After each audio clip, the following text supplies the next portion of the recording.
Saan na naman ba ang tungo mo? At nakita kong kumuha ka ng pera sa pitaka ko kanina, Erickson. Baka magsugal ka na naman, ha?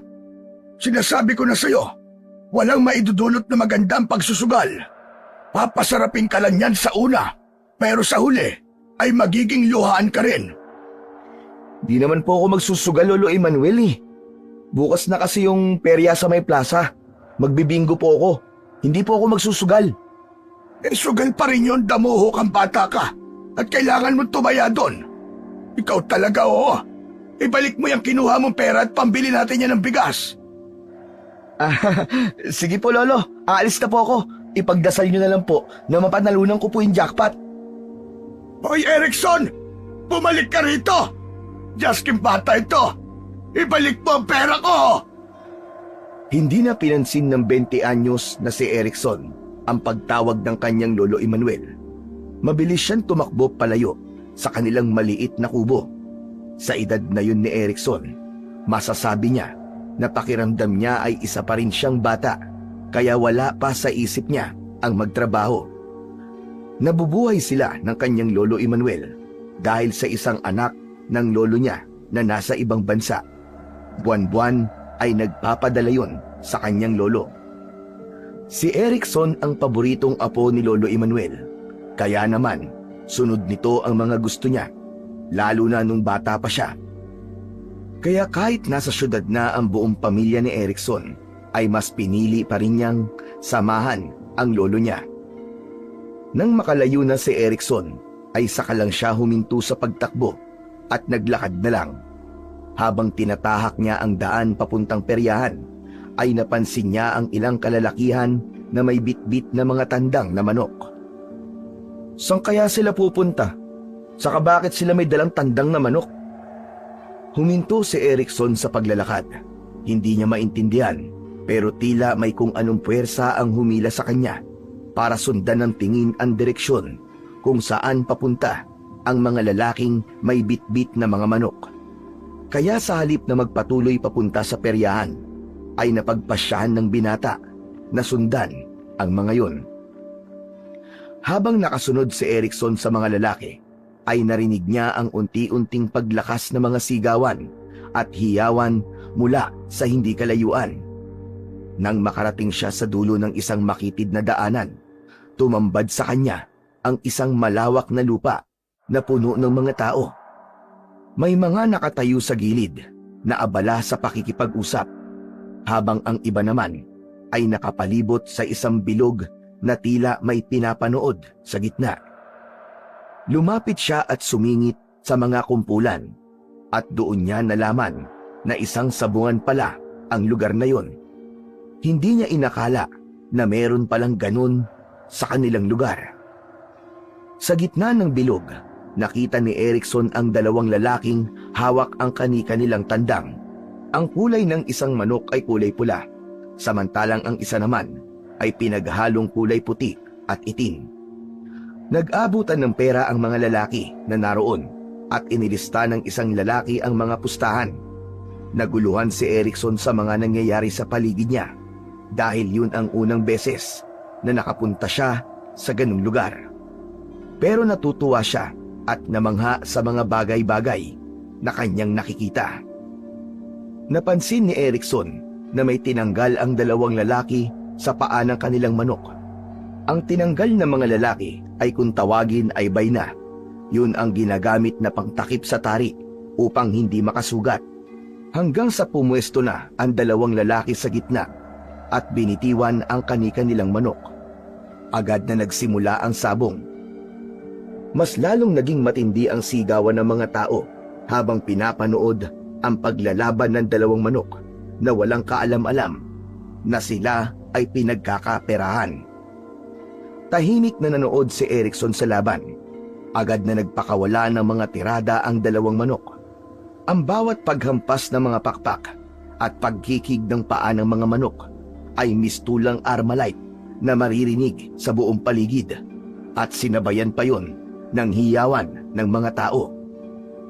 Habang patuloy ang laban, unti-unting nauunawaan ni Erickson kung bakit ganun ang reaksyon ng mga tao na naroon. Yun ay dahil sa pustahan kung sino ang mananalo sa dalawang manok. Ramdam niya ang adrenaline at tensyon sa bawat sigaw at tawanan ng mga taong naroroon. Sa gitna ng laban ay napansin ni Erickson ang isang lalaking may matikas na katawan. Kampante nitong pinapanood ng laban habang humihipak sa sigarilyo nito. Maya-maya pa ay nakita niya na binuksan ng lalaki ang belt bag nito at nasilip ni Erickson na puro pera ang laman nun. Wow! Grabe! Ang dami niyang pera! Lahat kaya yun ay dahil lang sa sabong? Nawala na ang atensyon ni Erickson sa dalawang manok na naglalaban at tumuon na lamang siya sa lalaking yun. Hanggang sa narinig na lang niya ang sigawan ng mga naroroon. Nang tingnan niya ang dalawang manok, ay bagsak na ang isa. Laylay na ang tuka. Kinuha ng lalaking may maraming pera ang nanalong manok. Nakita ni Erickson na binigyan ng maraming pera ng isang lalaki ang lalaking nakakuha ng kanyang atensyon. Umalis na rin ang lalaki at hindi alam ni Erickson kung bakit niya yon sinundan.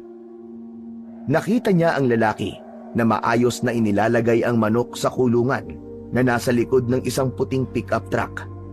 Hindi na nahiya si Erickson na lapitan ang lalaki upang kausapin yon. Congratulations po sa inyo, boss! Manok niyo ho pala ang nanalo. Alam ko. Bakit ka nandito? Gusto mo ba ng balato? Oh, ito ang balato. Napamaang si Erickson nang abutan siya ng lalaki ng 1,000 piso. Nagtataka niya yung tinanggap dahil ang totoo ay hindi naman siya manghihingi ng balato. Salamat po, bossing. Pero hindi naman po ako nanghihingi ng balato eh. Gusto ko lang pong sabihin na napakagaling po ng manok nyo. Ano? Ayaw mo ng balato? Aba kukunin ko na yung pera. Gusto ko na ho pala. Pero salamat na rin po sa balato. Gagamitin ko itong pera na binigay nyo sa pagtaya ko po sa sabong. At baka gaya nyo po swertihin din ako. Kung sakali po unang beses po akong tataya sa isang sabong Kung ako sa'yo, huwag mo nang simulan ng pagsasabong kung hindi mo pa nasusubukan. Nakakaadik ang sugal na to, Utoy. Kung wala kang swerte, lalamunin ka ng kagustuhan mong manalo kahit ilang beses ka nang natatalo. Hindi na nagawang makapagsalita pa ni Erickson dahil sumakay na ang lalaki sa pick-up truck at agad nito yung pinaandar paalis. Tahimik niyang pinanood ang papalayong sasakyan at inisip niya na baka nasa sabong ang kanyang swerte. Umuwi na si Erickson sa bahay nila mula sa sabungan.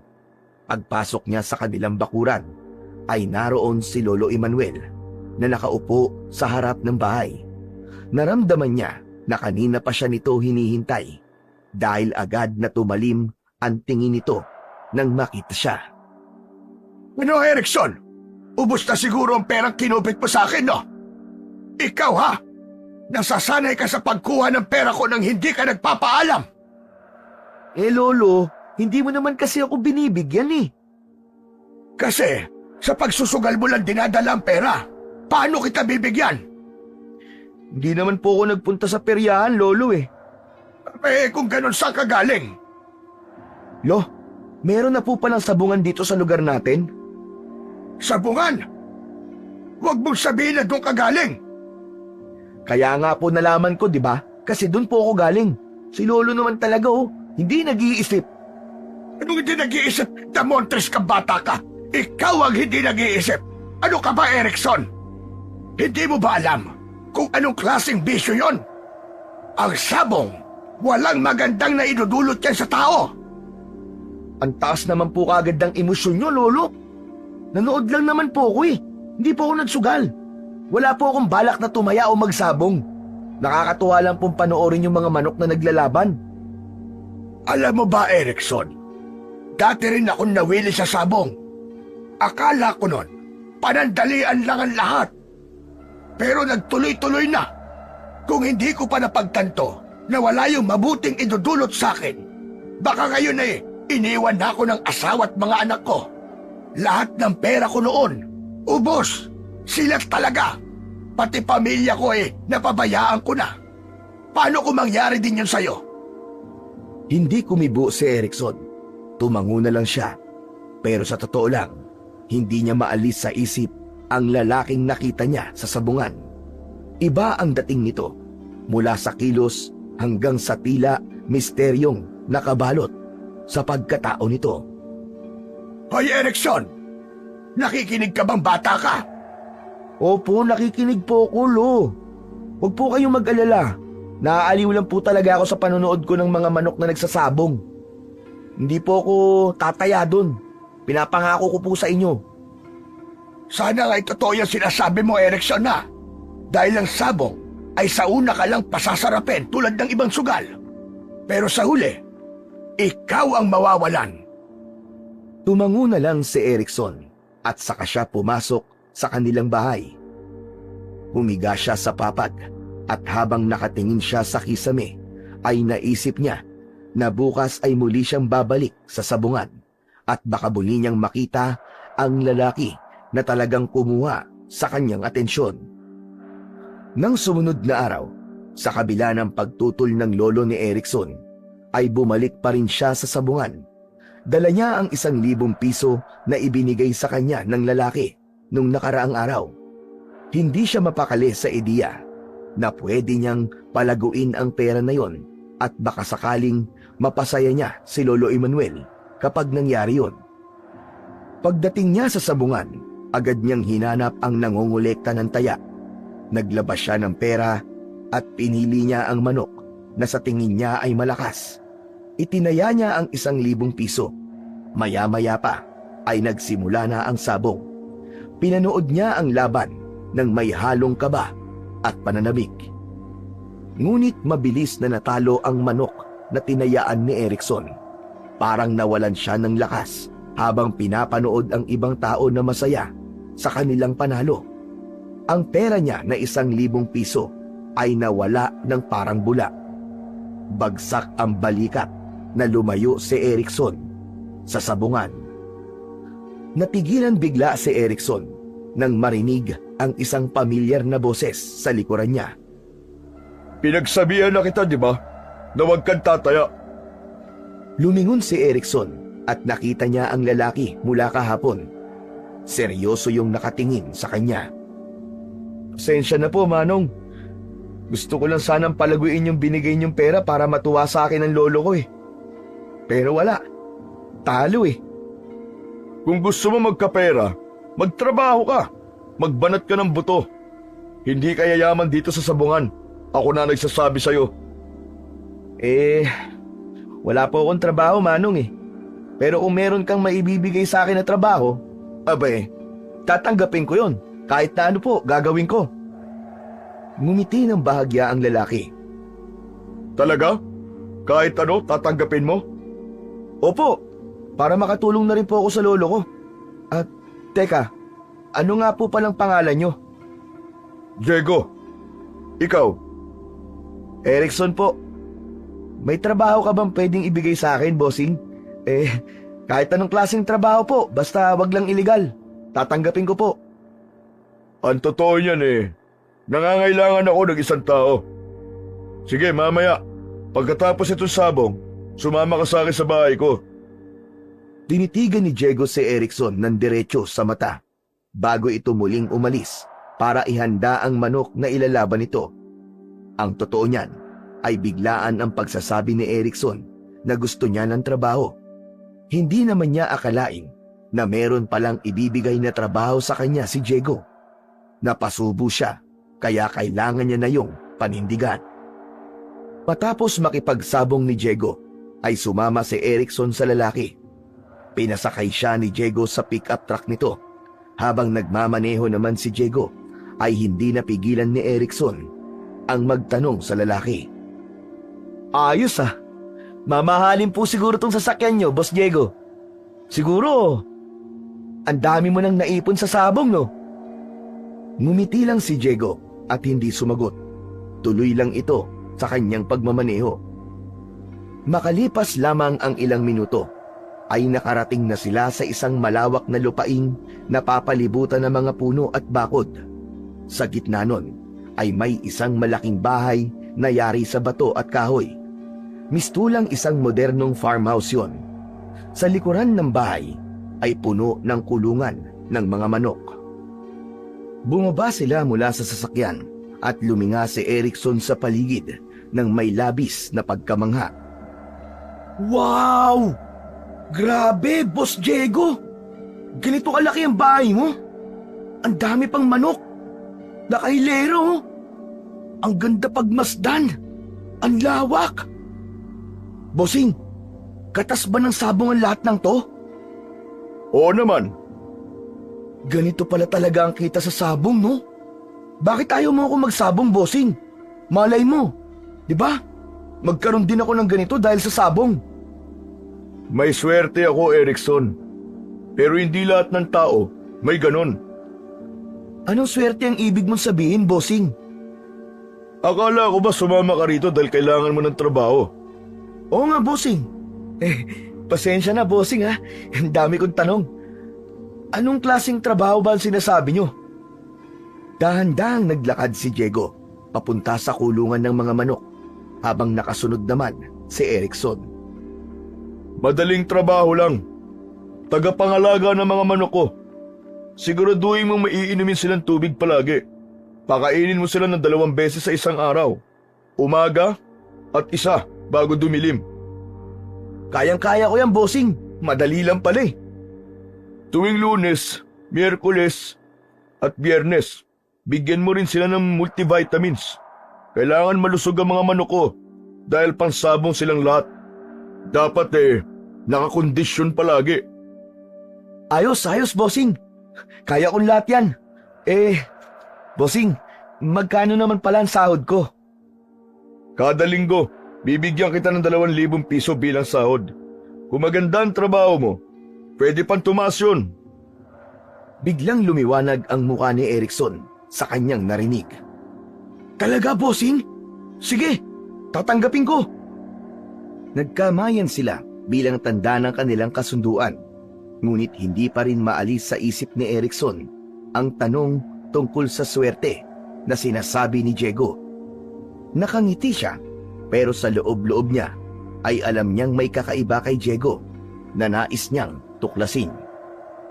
Matapos na makipag-usap kay Diego, ay umuwi na kagad si Erickson sa bahay nila.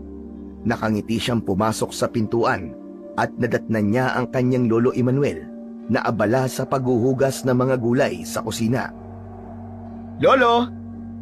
Lo, may magandang balita po ako sa inyo.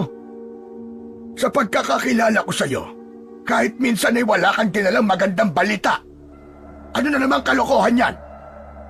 Lolo naman init kagad ng ulo. Hindi to kalokohan, Lo. Alam niyo po ba? May trabaho na po ako! Tadaan! O di ba magandang balita? Napahinto bigla si Lolo Emmanuel sa kanyang ginagawa at lumingon kay Erickson. Nakataas ang kilay nito.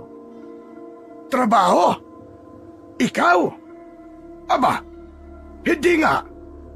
Totoo nga, Lolo. Makapaghinala naman to si Lolo. May kumuha po sa akin, Lolo.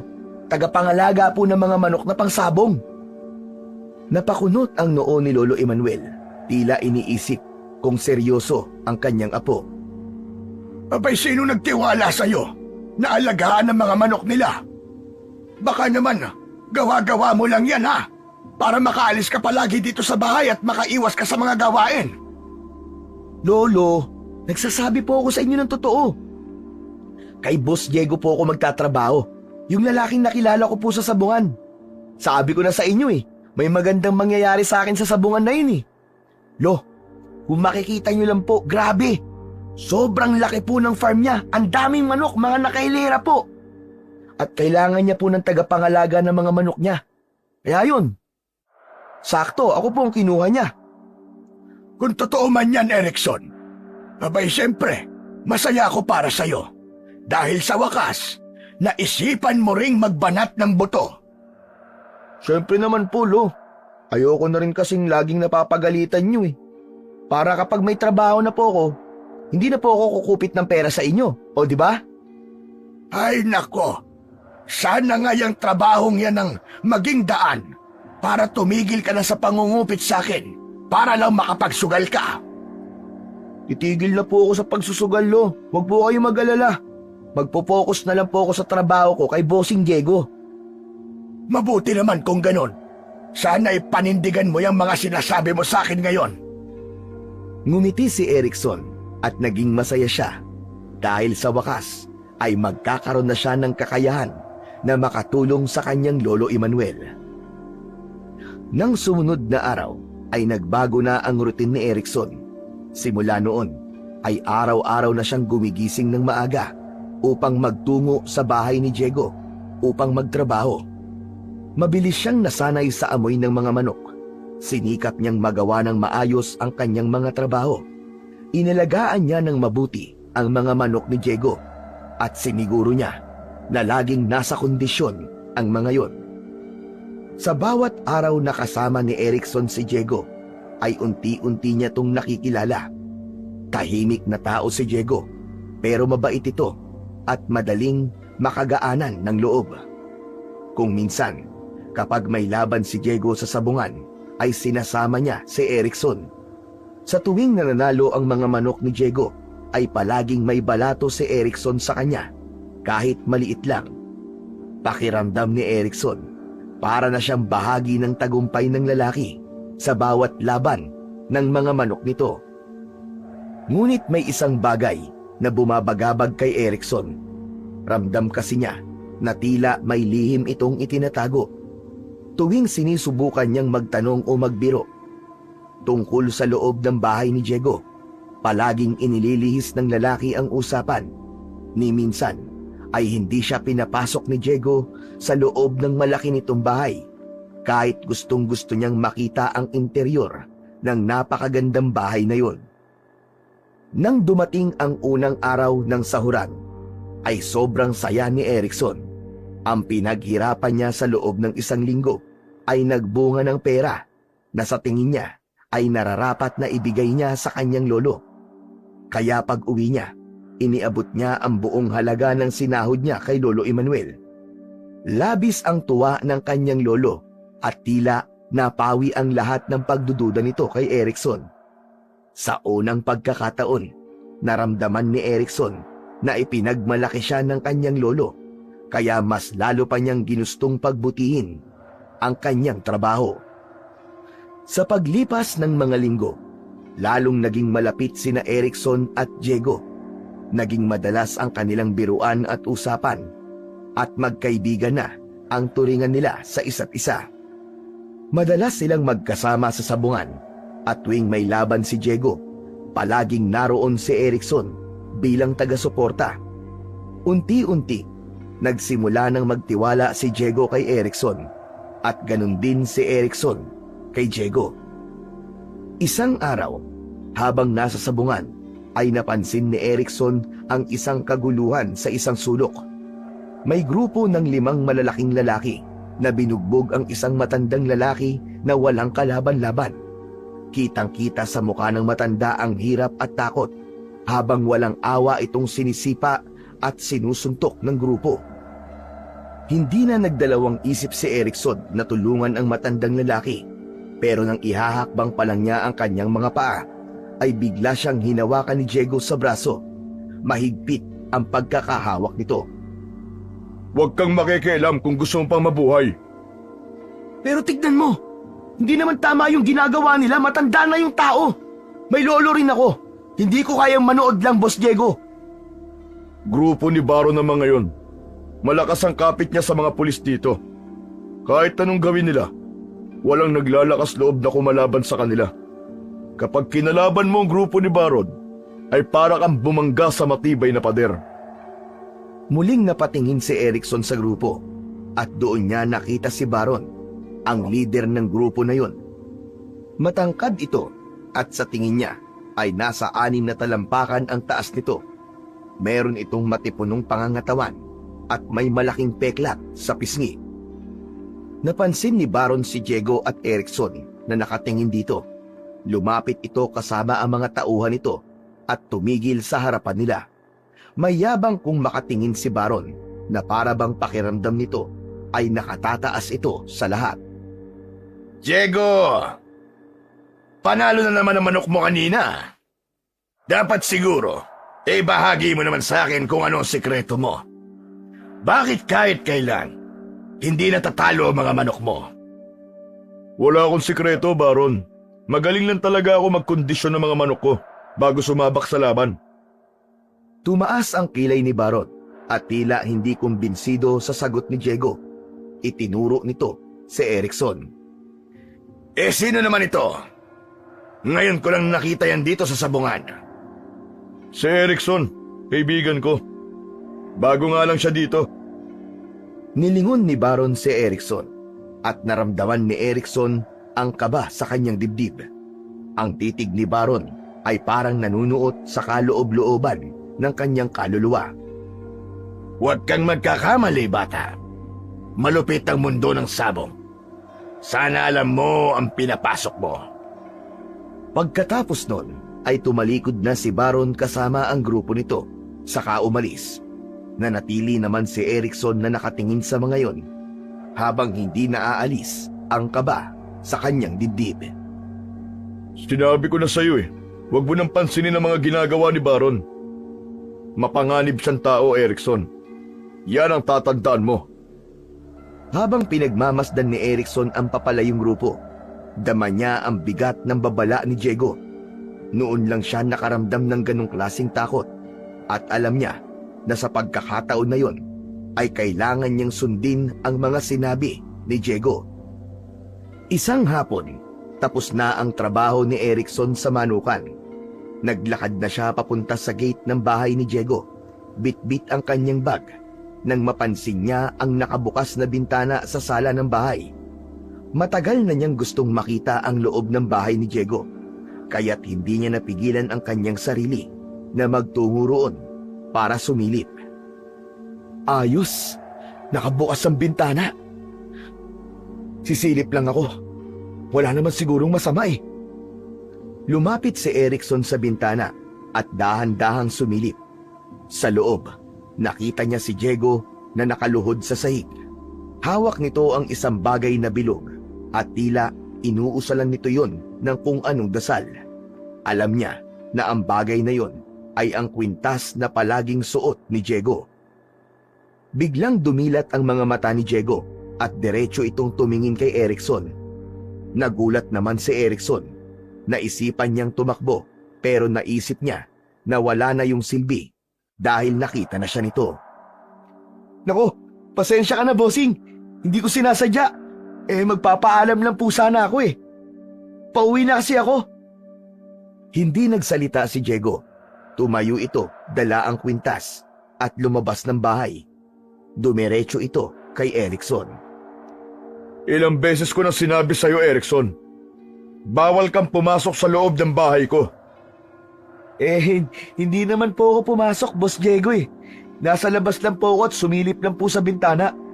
Nangangatwiran ka pa. Ano nakita mo? Wala naman, bossing. Nakita ko lang ho na parang dinadasalan niyo po yung kwintas niyo. Bakit niyo nga pala dinadasalan yun, boss? Miyembro ho ba kayo ng kulto? Saglit na tumihimik si Diego habang matiim itong nakatingin kay Erickson. Tutal, may tiwala naman ako sa'yo. Sasabihin ko na. Pero kailangan mong mangako sa akin, Erickson. Walang ibang dapat na makaalam nito. Oo, bossing, pangako. Wala akong pagsasabihan kahit kanino, Texman. Alam mo ba na ang kwintas na to ay isang agimat? Namana ko ito sa tito ko na magaling din sa sugal, lalo na pagdating sa sabong. Ito ang dahilan kung bakit hindi natatalo ang mga manok ko. Nagdadala ito ng swerte sa akin at kailangan ko itong dasalan araw-araw upang manatili ang swerte nito. Agimat? Ibig sabihin totoo pala mga ganon? Oo, tama ka. Totoo nga. Pero tandaan mo, Erickson, walang ibang dapat makaalam nito. Kapag nalaman to ng iba, baka magkaroon ako ng malaking problema. Pangako, Boss Diego. Wala po akong pagsasabihan kahit kanino. Ligtas po ang sekreto niyo sa akin. Mabuti kung ganun. Aasahan ko na tutuparin mong pangako mo na yan, Erickson. Malaki ang tiwala ko sa'yo. Oo nga pala, halika na. Ihatid na kita pa uwi. Naku, Boss Diego, wag na. Malapit lang naman yung bahay namin eh. Kayang-kaya ko naman maglakad. Huwag mo na akong tanggihan. Papadilim na rin at delikado sa daan. Saka, kakapasok lang natin sa usapan tungkol sa agimat ko. Siguradong may gusto ka pang itanong, di ba? Natigil si Erickson. Hindi na siya tumanggi pa at tumango na lamang. Sumakay silang dalawa sa pick-up truck ni Diego at nagsimula na itong magmaneho. Habang nasa biyahe, hindi napigilan ni Erickson ang muling magtanong kay Diego. Boss Diego, bakit nga ba ayaw mo talagang ipaalam sa iba yung tungkol sa agibat mo? Hindi ba? Parang ang astig mo nun kapag nalaman nila na may ganyan ka? Dahil alam kong kapag nalaman ng iba, ay pag-iinteresan nila ang agimat at manganganib ang buhay ko. Bakit naman? Akala ko ba hindi na yan pwedeng maagaw sa inyo? Diyan ka nagkakamali. Pwede pa itong maagaw sa akin, Erickson. Ang ganitong klaseng agimat ay hindi basta-basta. Kapag nalaman ng maling tao ang kapangyarihan nito, ay gagawin nila ang lahat para makuha to. At hindi ako makapapayag na mapunta to sa maling tao. Kaya makikipagpatayan ako para dito. Natahimik si Erickson. May naramdaman siyang bigat sa sinabi ni Diego. Pero, bakit hindi mo na lang itago o wag nang gamitin? Para hindi ka na mag-alala. Hindi ganun kasimple yun. Ang agimat na ito, ang bumubuhay sa akin. Kung wala to, malamang wala rin ako ngayon o baka mahirap pa ako sa daga. Pero alam ko rin na darating ang araw na magiging delikado na ang lahat para sa akin. Kaya nga, ingat na ingat ako, Erickson. Tumango si Erickson at doon niya na naintindihan ang sitwasyon ng kanyang bagong kaibigan. Habang patuloy ang biyahe, hindi niya maiwasang mapaisip na napakaswerte pala talaga ni Diego dahil meron itong agimat na kagaya nun. Ngunit may takot din siyang naramdaman dahil hindi lang pala swerte ang dala nun sa buhay, kundi panganib din. Tama ito na kapag nalaman ng ibang tao kung ano ang nagagawa ng agimat na yon, malaki ang posibilidad na manganib ang buhay ng nagmamay-ari nito. Makalipas lang ang ilang minuto, huminto na ang pick-up truck ni Diego sa tapat mismo ng bahay ni na Erickson. Masaya si Erickson dahil hindi niya na kailangan pa ang maglakad pauwi. Salamat, Boss Diego Ikaw talaga ang the best na boss sa lahat. Nako, wala yon. O paano? Magkita na lang tayo bukas. Alam mo, boss, ano kaya kung bumaba muna kayo para naman maipakilala kita sa lolo ko? Agad na umiling si Diego at ngumiti ng bahagya. Sa ibang araw na lang siguro. Medyo pagod na rin ako Boss, tsak na matutuwa ang lolo ko kapag nakilala ka. Gusto rin niya kasing personal na magpasalamat sa'yo dahil binigyan mo ako ng trabaho. Ay nako, sige na nga. Pero saglit lang Sabay na bumaba ng sasakyan ang dalawa at pumasok sa bahay ni na Erickson. Agad nilang nakita si Lolo Emmanuel na nasa kusina at abala sa paghahanda ng hapunan. Napatingin si Lolo Emmanuel sa kanila. Agad na napansin ni Erickson ang gulat sa mukha ng kanyang lolo nang makita si Diego. Lo, nandito pala ang boss ko, si Boss Diego. Boss, siya naman po ang Lolo Emmanuel ko. Hindi agad nakapagsalita si Lolo Emmanuel. Nanlaki ang mga mata habang titig na titig kay Diego. Marahan itong naglakad palapit. Magsasalita sana si Diego, ngunit bigla na lamang sumigaw si Lolo Emmanuel. Umalis ka dito! Lumabas ka sa pamamahay ko! Alis! Lolo, sandali! Bakit ganyan kayo magsalita sa boss ko? Agad na napalingon si Diego kay Erickson. Napansin niya na hindi na ito komportable. Erickson, mauuna na ako. Pero boss, sandali! Mabilis na tumalikod si Diego at nagmamadaling lumabas ng bahay. Naiwan si Erickson na litong-lito at nagtataka sa inasal ng kanyang lolo. Lo, ano nangyari sa'yo? Bakit niyo po pinaalis ng ganun yung boss ko? Lo, boss ko po yun. Baka mamaya mawalan pa po ako ng trabaho dahil sa ginawa niyo eh. Hindi ka na pwede magtrabaho sa kanya, Erickson. Ano po? Pero bakit? May ginawa po ba siya sa inyo? Ngayon nyo lang naman po siya nakilala. Basta, Erickson, sundin mo na lang ang sinabi ko at huwag ka nang marami pang tanong. Hindi na nagsalita pa si Erickson dahil alam niya na mas lalo lang magagalit si Lolo Emmanuel. Labis ang kanyang pagtataka kung bakit gano'n na lamang ang galit ng lolo niya sa kanyang boss Diego. Gayong sigurado naman siya na yun ang unang beses na nakilala nito ang kanyang amo. Nang sumunod na araw, sa kabila ng pagbabawal ni Lolo Emmanuel, ay nagdesisyon pa rin si Erickson na pumasok sa trabaho. Nais niya na makausap si Diego upang makahingi siya ng paumanhin sa inasal ng kanyang lolo nung nagpunta ito sa bahay nila. Matapos ang agahan, ay pasimpleng naglakad palabas ng bahay si Erickson. Ngunit nasa pintuan na siya nang marinig niya ang boses ni Lolo Emmanuel. Saan ka pupunta, Erickson? May pupuntahan lang po ako, Lolo. Doon po, sa peryahan. Lumapit si Lolo Emmanuel kay Erickson. Tinignan siya nito ng matalim. Sinungaling ka! Sarado pa ang peryahan ng ganitong oras. Alam ko kung saan ka pupunta, Erickson. Doon sa Diego na yon. Tama ba? Oo na. Pupunta po ako kay Boss Diego. Hindi po ako pwedeng hindi pumunta ron kasi meron po akong trabaho sa kanya. Hindi ka talaga marunong makinig, ano? Sinabi ko na sa'yo kagabi na hindi ka na magtatrabaho pa sa kanya. Maghanap ka na lamang ng ibang trabaho. Lo, kung gusto niyo po talagang tumigil na ako sa pagtatrabaho kay Boss Diego, bigyan niyo po ako ng matinding dahilan. Hindi yung basta niyo na lang po ako pagbabawalan na magtrabaho sa kanya nang hindi ko alam kung bakit. Ano bang meron kay Boss Diego at galit na galit kayo sa kanya? Huminga ng malalim si Lolo Emmanuel at matiim na tumingin kay Erickson. Si Diego ay isang aswang, Erickson. Ano po? Aswang? Aba, Lolo, joke ba yan? Huwag naman po kayo magbiro ng ganyan, Lolo. Sa tingin mo ba ay magbibiro pa ako sa mga ganitong kaseryosong bagay? Alam mo kung ano ang buhay ko noon, Erickson. Nakikipaglaban ako sa mga aswang. Alam ko kung paano makita ang isang aswang. Kahit tignan ko lang ito. Pero Lolo, mabait po siya. Mabait po si Boss. Tinulungan niya ako. Hindi siya maaaring maging aswang. Ganyan na mga aswang, Erickson. Magaling silang magtago. Magbalat kayo. Magaling silang magkunwari.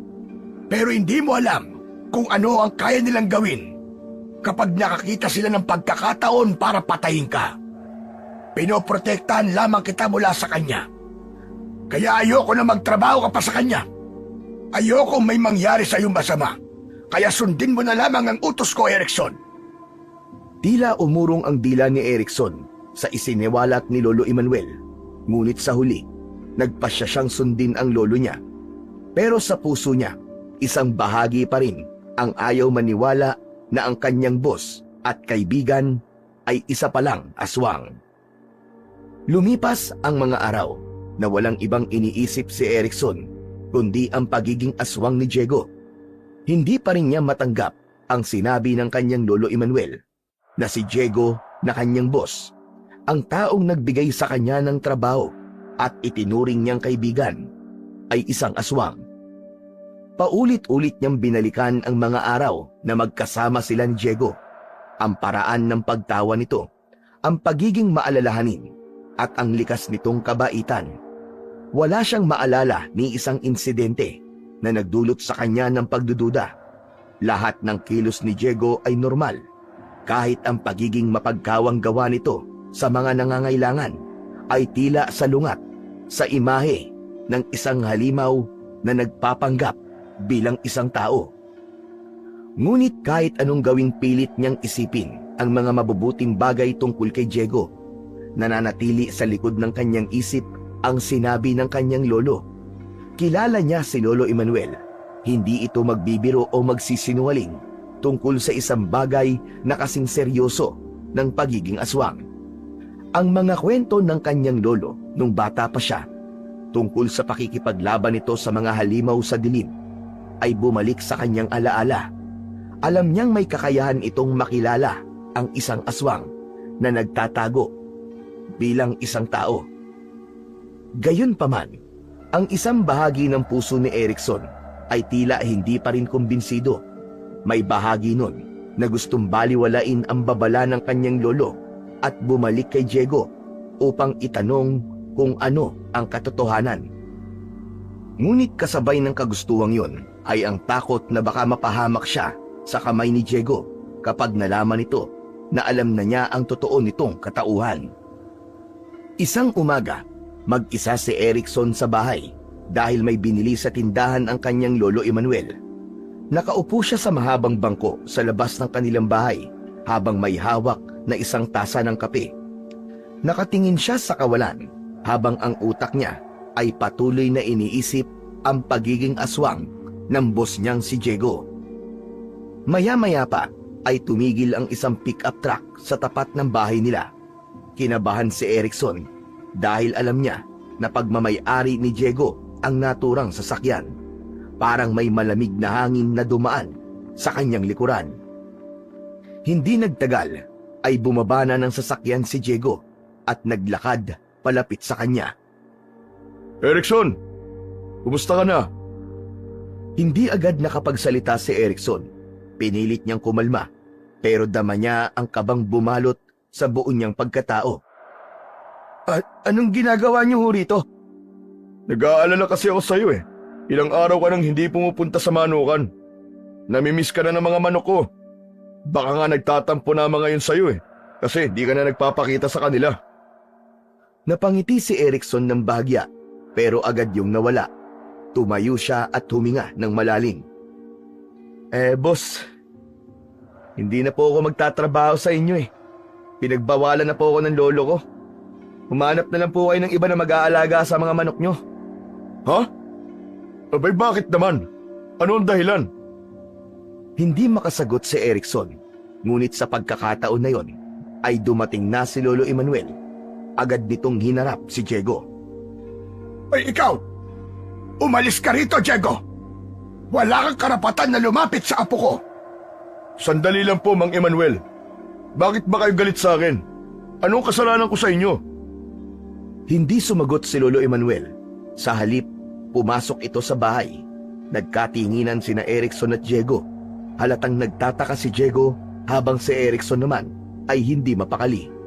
Ilang saglit lang, lumabas si Lolo Emmanuel na may hawak na buntot ng pagi. Nakita ni Erickson ang pagkislap ng takot sa mga mata ni Diego nang makita nito ang hawak ni Lolo Emmanuel. Huwag mong hintayin na gamitin ko sa itong hawak ko! Alam kong isa kang aswang, Diego. Hindi mo kami malilinlang. Baka hindi mo alam. Marami na akong nakaharap at napatay na kagaya mo nung araw. Kahit nasaan yung tao pa kayo, ay makikilala at makikilala ko pa rin kayo. Habang nakatingin si Erickson kay Diego at Lolo Emmanuel, ay nararamdaman niya ang tensyon sa pagitan ng dalawa.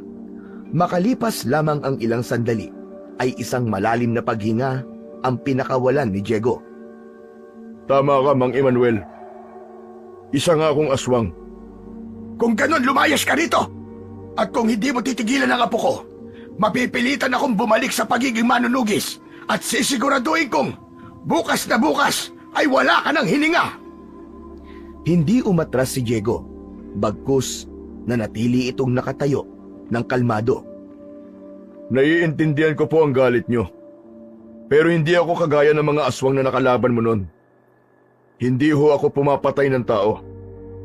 Sa tingin mo ba ay kaya mong bilugin ang ulo ko? Lahat ng aswang ay masasama. Hindi mo ako malilinlang, Diego. Nagsasabi po ako ng totoo. Kapag nakakaramdam ako ng gutom, hindi tao ang binibiktima ko. Meron akong mga alagang baboy at kambing. Sila ang pinapatay ko at kinakain. Kaya ko rin kontrolin ang pagiging aswang ko. Nagkatinginan sina Erikson at Lolo Emanuel. Tahimik si Erikson habang halata naman ang hindi pa rin pagtitiwala ni Lolo Emanuel. Hindi mo ako mapapaniwala ng ganyan-ganyan lang. Ang mga kagaya mo ay bihasa sa panlilinlang.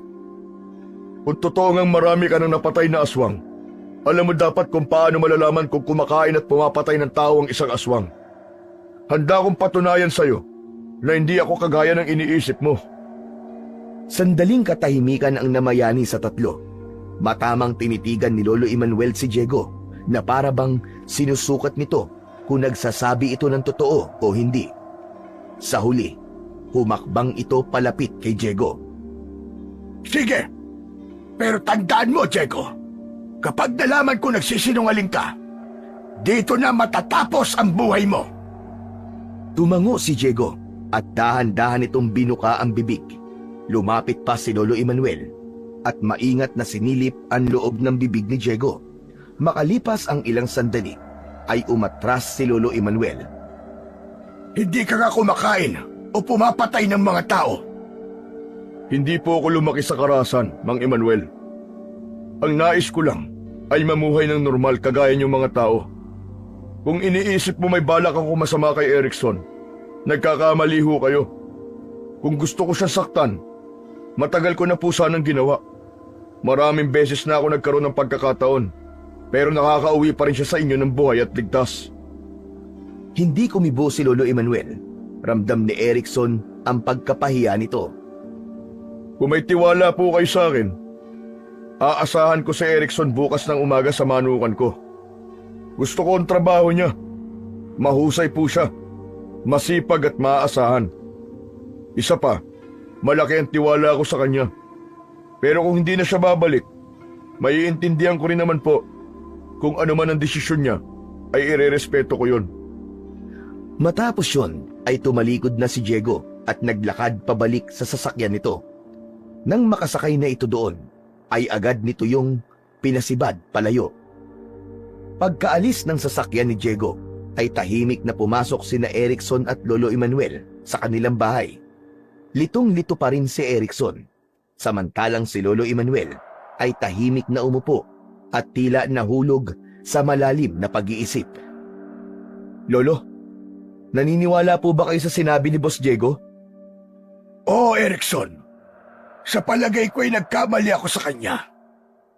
Hinusgahan ko kagad si Diego dahil isa siyang aswang. Pero habang iniisip ko mga sinabi niya sa akin, malakas ang pakiramdam ko na nagsasabi nga siya ng totoo. Isa siyang mabuting aswang na hindi pangkaraniwan sa kagaya niya. Wala siyang bakas na pumatay o kumain siya ng kahit na isang tao. Kung ganun po, Lo, pwede na po ba akong bumalik sa manukan niya? Kung sigurado kang kaya mo magtrabaho sa piling ng isang aswang, wala kang dapat na ikatakot. Sige, iyo, hindi kita pipigilan. Pero tanungin mo muna ang sarili mo. Hindi ka ba natatakot kay Diego? Kahit alam mong isa siyang aswang. Napatingin si Erikson sa sahig at nag-isip. Ang mga alaala ng kabutihan ni Diego ay naglaro sa kanyang isipan. Ngunit ang katotohanan ng aswang ito ay nanatiling mabigat sa kanyang puso. Nang sandaling yun, ay hindi agad siya nakapagdesisyon kung dapat ba siyang bumalik sa pagtatrabaho sa manukan ni Diego. Kinagabihan, habang nakahiga si Erikson sa papag, ay tulala siyang nakatingin sa kanilang kisame. Hanggang sa oras na yon, ay iniisip niya pa rin kung ano ang magiging desisyon niya. Sa totoo lang, pwede na siyang wag magtrabaho kay Diego kung hindi maaalis ang takot niya. Ngunit sa tuwing pumipikit siya, ay bumabalik sa kanya ang mga alaala na kasama niya si Diego. Yung pagturo sa kanya ni Diego sa mga gawaing manukan, yung binigyan siya nito ng 1,000, yung kanyang mga balato, at ang mga payo nito, at ang mga sandali na nagpapakita ito ng kabutihan sa kanya. Kaya lang, ang katotohanan na isang aswang si Diego ang patuloy na nagbibigay ng takot sa kanya. Napagtanto ni Erikson na hindi niya kayang magdesisyon sa oras na yon. Kaya sinabi niya sa kanyang sarili na kung anuman ang unang magiging desisyon niya pagkagising niya bukas ng umaga, ay yun na ang kanyang gagawin. Tuluyan nang pumikit si Erickson para matulog at taimtim siyang nagdasal na sana ay gabayan siya ng Diyos sa kung anuman ang magiging desisyon niya bukas ng umaga.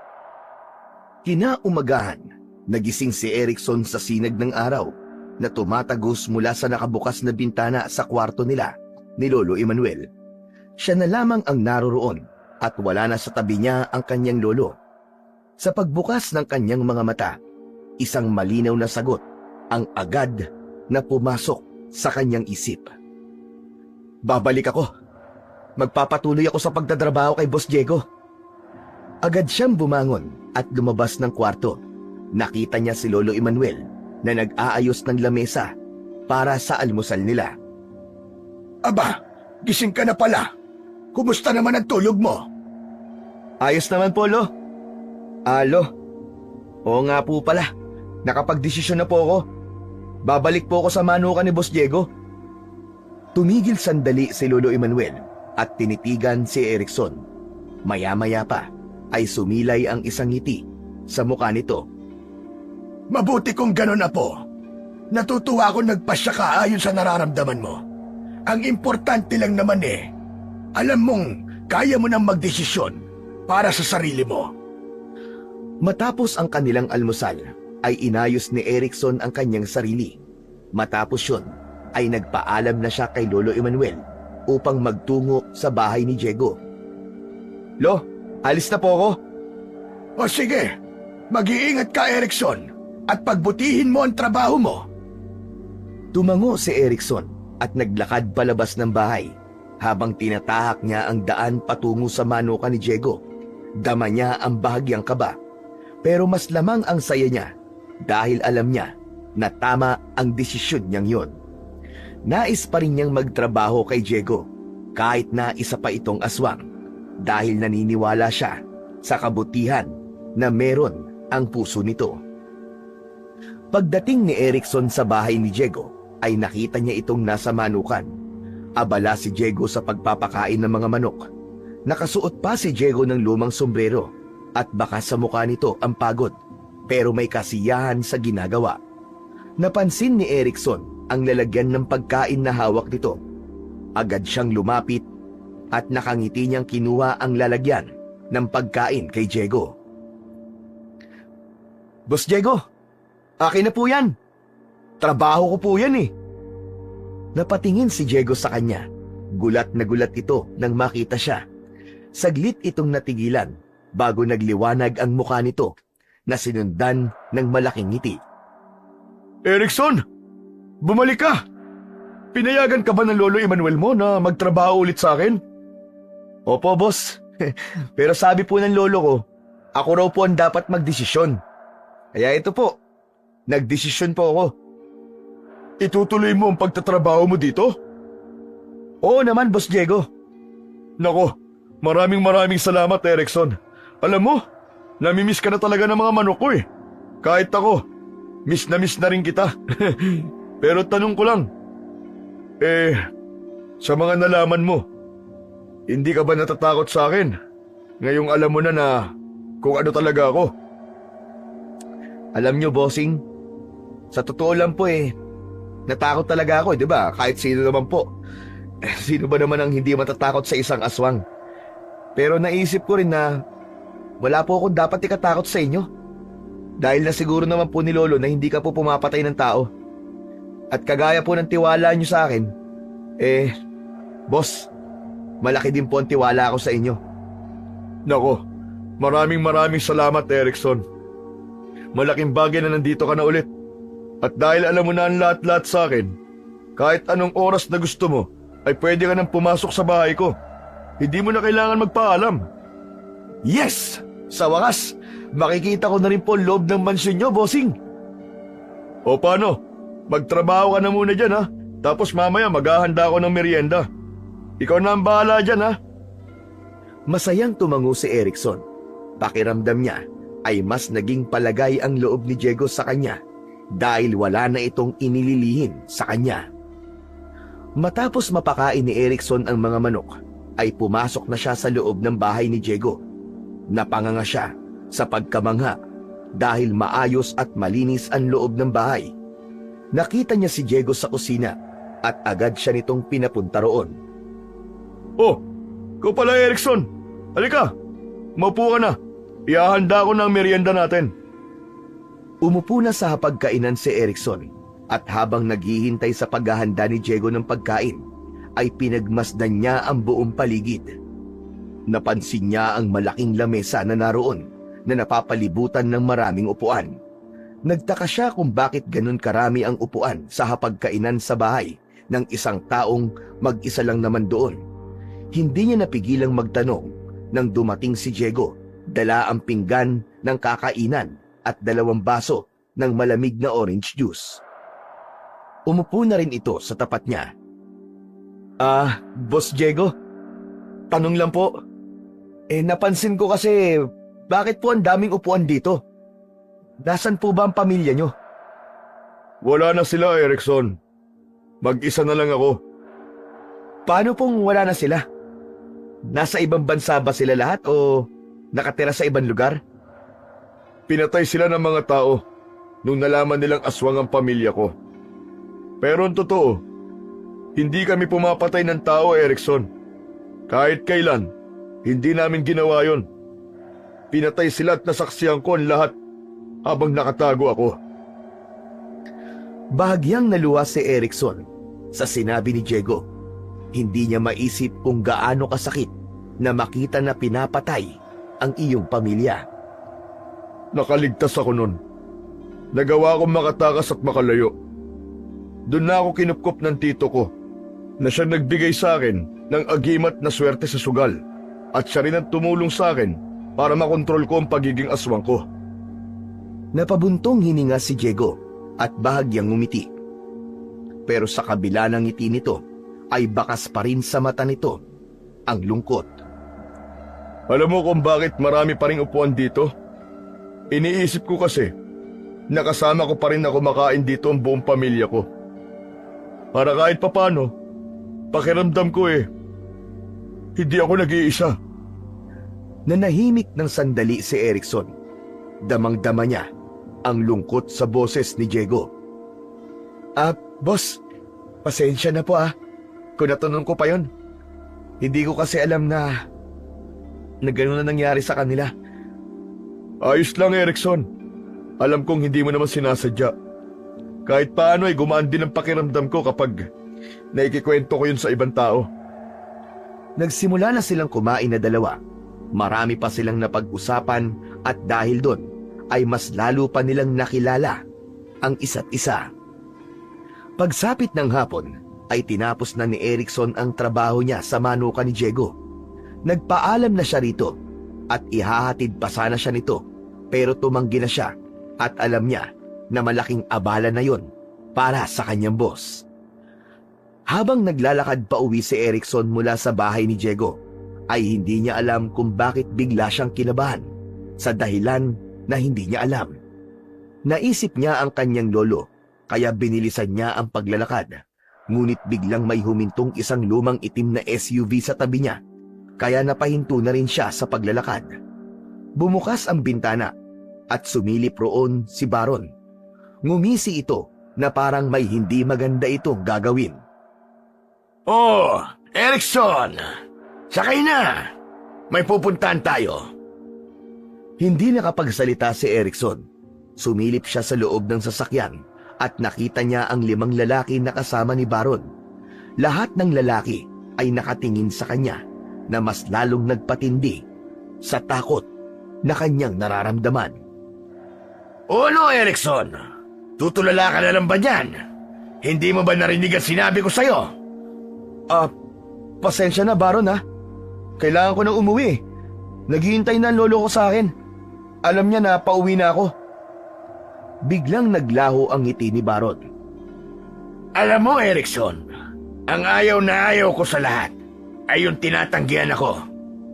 Gusto mo bang malaman kung ano ang ginagawa ko sa mga taong tumatanggi sa akin? Kinabahan si Erickson. Hindi niya alam kung ano ang maaaring gawin ni Baron kung patuloy siyang tatanggi. Napatingin siya sa kanyang paligid, pero walang ibang tao na pwede niyang hingan ng saklolo. Tumango na lang siya at pilit na ngumiti. Sige, sasama na ako sa inyo. Binuksan ni Baron ang pinto ng sasakyan at agad na pumasok doon si Erickson. Pagkaupo niya ay agad siyang pinilibutan ng grupo ni Baron. Tahimik ang biyahe, pero ramdam niya ang tensyon sa loob ng sasakyan. Ilang minuto lang ay nakarating sila sa isang lumang warehouse na tila matagal nang hindi ginagamit. Pagpasok nila, tumambad kay Erickson ang isang mahabang lamesa na puno ng bote ng alak at ilang plastik na baso.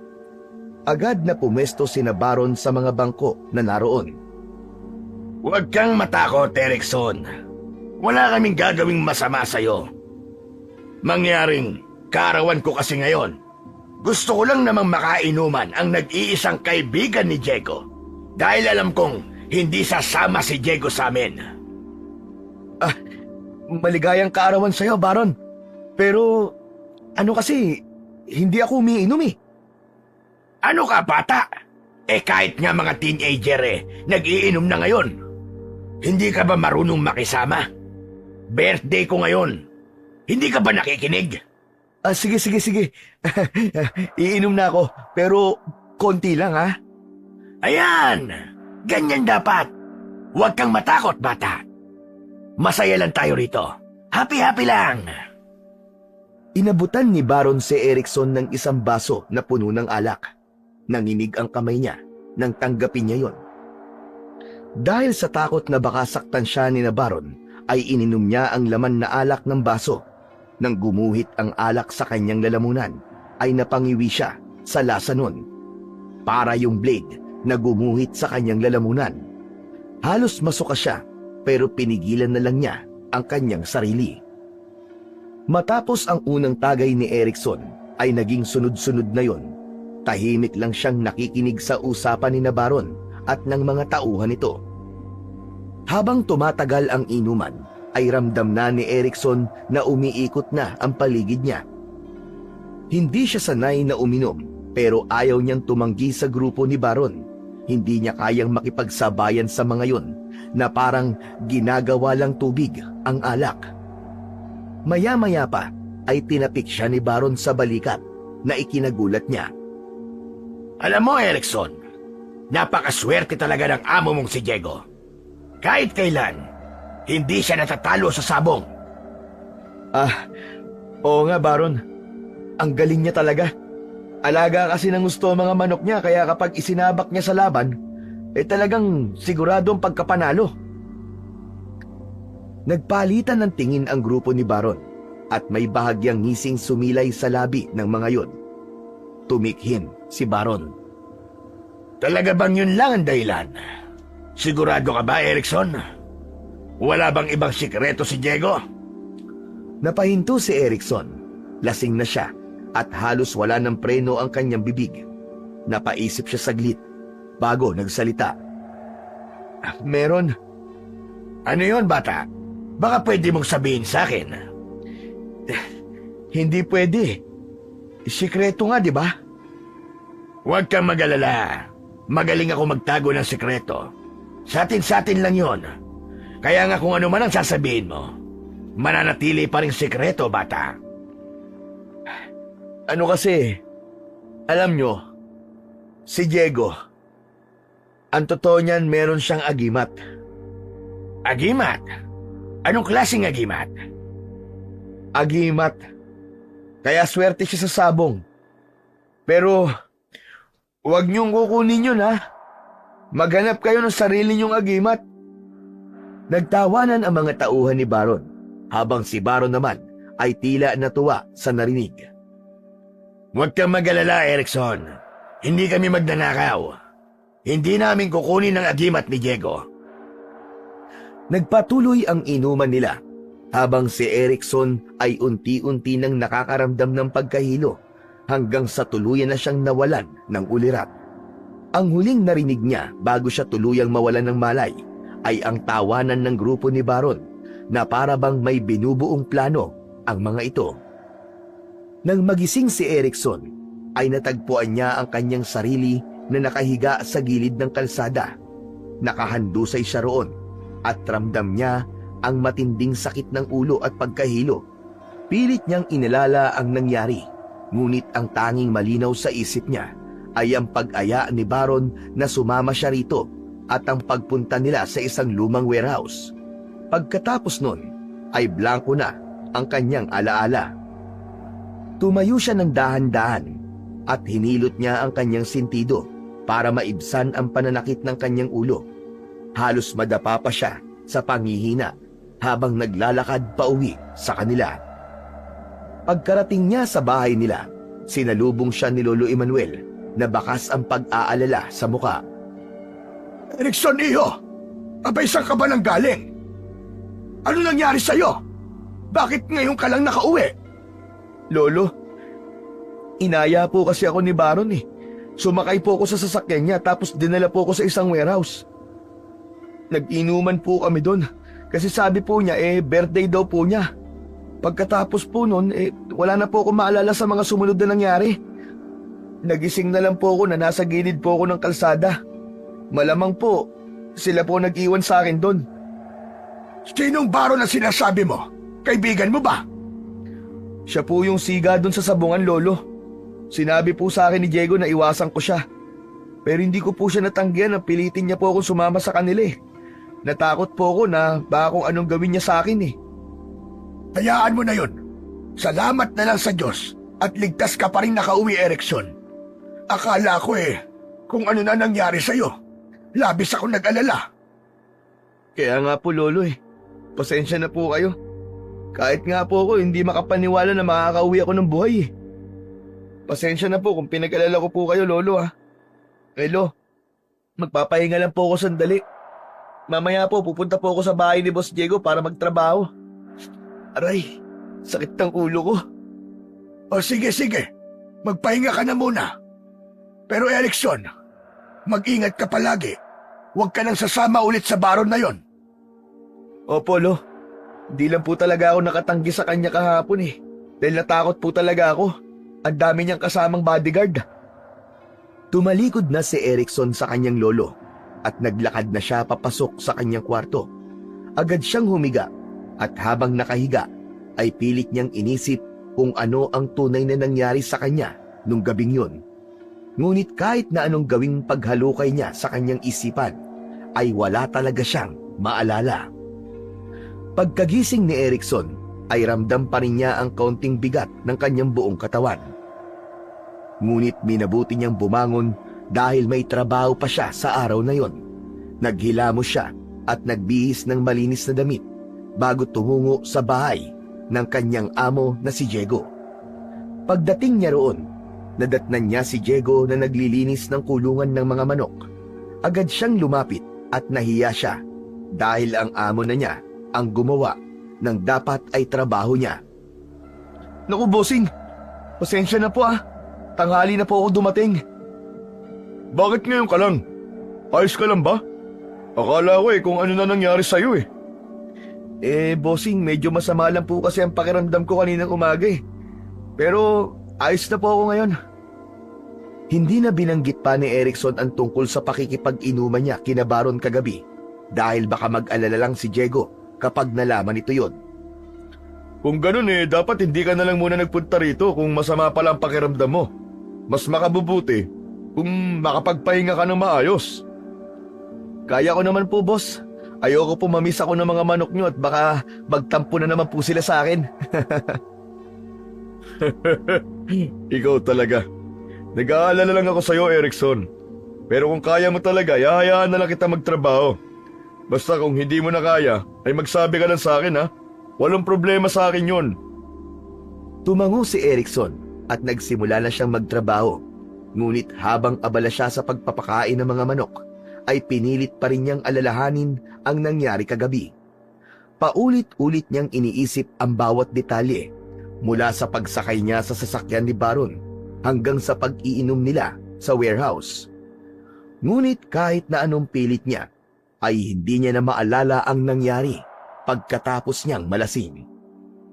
Pagsapit ng hapon, ay nagpaalam na si Erickson kay Diego dahil tapos na ang kanyang trabaho para sa araw na yon. Habang naglalakad siya pauwi, ay napansin niya ang isang itim na SUV na mabilis na dumaan sa tabi niya. Agad niyang nakilala ang naturang sasakyan at alam niya na sasakyan yon ni Baron. Sinundan niya yon ng tingin at napagtanto niya na pupunta yon sa direksyon ng bahay ni Diego. Bigla siyang nakaramdam ng kaba at takot. Hindi na nagdalawang isip si Erickson na maglakad pabalik sa bahay ni Diego. Nakita niyang huminto ang SUV sa harapan ng bahay ni Diego. Mula roon ay bumaba si Baron kasama ang mga tauhan nito. Palihim na naglakad si Erickson papalapit sa bahay ni Diego at nagtungo siya sa gilid ng bahay. Nang pumasok sina Baron sa loob ng bahay, ay sumilip siya sa nakabukas na bintana sa sala. Nakita niyang kinausap ni Baron si Diego, ngunit maya-maya lang ay dalawang lalaki ang humawak kay Diego sa magkabilaang braso nito. Nasaan ang agimat na pampaswerte mo sa sabong? Hindi sumagot si Diego. Nakatitig lang ito kay Baron habang bakas ang galit sa mukha nito. Diego! Huwag mo akong subukan. Alam kong meron kang agimat na ginagamit para manalo ka sa sabong. Huwag mo nang pahirapan ang sarili mo at magsalita ka na lang.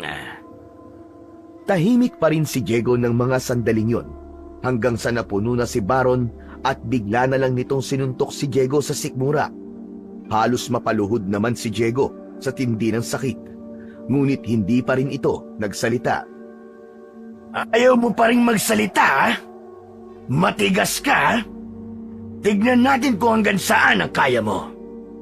Doon na sinimulang bugbugin ni Baron at ng mga tauhan nito si Diego. Magkakasunod na suntok at sipa ang natanggap ni Diego.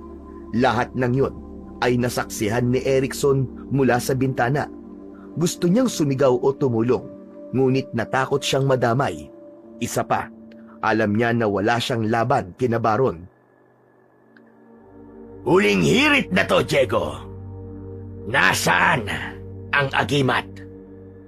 Kahit ilang beses ka pang magtanong, hindi ko sasabihin kung nasaan ang agimat. Dahil alam ko, nagagamitin mo yun sa kasamaan. Huwag ka nang magmatigas pa. Uulitin ko ang tanong. Nasaan ang agimat? Hindi pa rin sumagot si Diego. Sa puntong yun, ay mas tumindi ang galit ni Baron.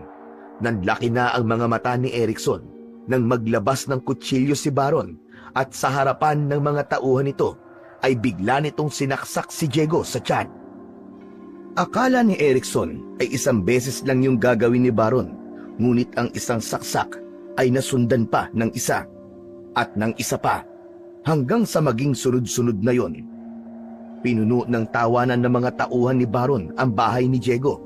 Nang huminto sa pagsaksak si Baron, ay bumagsak na ang katawan ni Diego sa sahig at halos naliligo na ito sa sarili nitong dugo. Tinignan ni Baron si Diego at napangiti ito nang makita ang kwintas ni Diego. Aba, tignan mo nga naman. Nandito lang pala ang hinahanap ko. Sa hindi inaasahang pangyayari, nakita ni Baron ang agimat na nakasabit sa leeg ni Diego. Agad nito yung kinuha at itinaas sa ere na parang isang tropeyo. Ito lang naman pala ang kailangan natin. Kung ahas lang ito, kanina pa tayo tinuklaw. Halos hindi makagalaw si Erickson sa nasaksihan. Sa hindi inaasahang pagkakataon, ay nagtama ang mga mata nila ni Diego.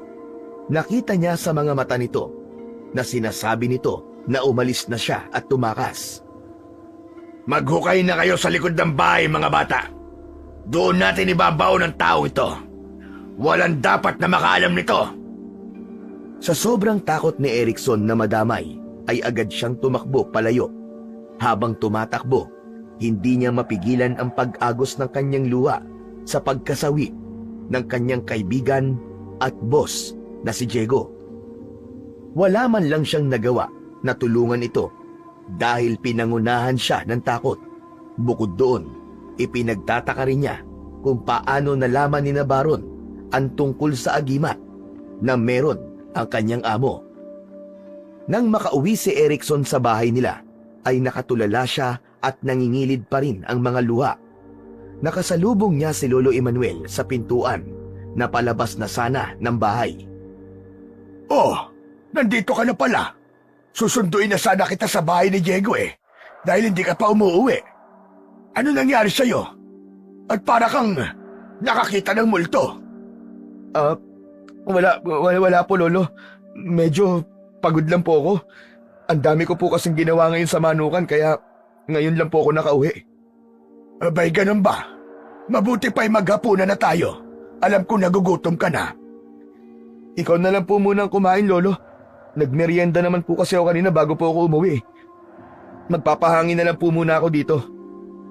O siya, sige. Magpahinga ka na. Ipagtatabi na lang kita ng ulam. Para kung sakali na magutom ka mamaya meron kang makakain. Hindi na nagsalita pa si Erickson at dumiretso na siya sa kanilang maliit na silid. Pagkapasok doon ay humiga siya sa papag habang nakatingin sa kawalan. Paulit-ulit na bumabalik sa kanyang isipan ang brutal na eksenang nasaksiyan niya kanina, ang mga suntok, ang mga saksak, at ang huling tingin ni Diego sa kanya. Lahat yun ay parang bangungot na ayaw siyang lubayan. Paulit-ulit ding tinatanong ni Erickson kung bakit wala siyang nagawa upang tulungan si Diego. Pakiramdam niya ay napakaduwag niya para hindi tulungan ang isang tao na tinulungan siya noon sa napakaraming bagay. Tumagilid siya at niyakap ang isang unan. Pilit niyang pinakalma ang sarili, ngunit sa bawat pagpikit niya ng mata, ang dugo ang katawan ni Diego ang nakikita niya sa kanyang isipan. Magdamag na tahimik na nagluksa si Erickson. Hindi niya kayang sabihin sa kanyang lolo ang nangyari dahil baka madamay ito. Alam niyang hindi niya makakalimutan ang araw na yon habang siya ay nabubuhay. Maagang nagising si Erickson kinabukasan. Pinilit niyang umaktong normal upang nang sa ganon ay hindi mahalata ni Lolo Emmanuel na meron siyang mabigat na dinadala. Matapos mag-almusal ay nagtungo siya sa bahay ni Diego. Ginawa niya ang karaniwan niyang ginagawa sa manukan nito. Pinakain niya ang mga manok at binigyan ng malinis na tubig. Pumasok siya sa loob ng bahay. Tumayo siya sa sala kung saan nangyari ang pagpatay kay Diego. Kahit kaunting bakas ng nangyaring krimen, ay wala siyang nakita. Napatunayan niya na malinis gumawa ng krimen si Baron. Tila ba, sanay na ang mga yon. Sunod niyang pinuntahan ang likod ng bahay. Doon ay nakita niya ang isang parte ng lupa na medyo buhaghag.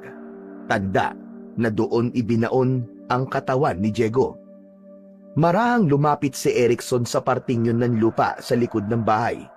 Hindi niya namalayan na magkakasunod na palang pumapatak ang kanyang luha. Napaluhod siya at doon ay tuluyan ng kumawala ang kanyang hagulgol.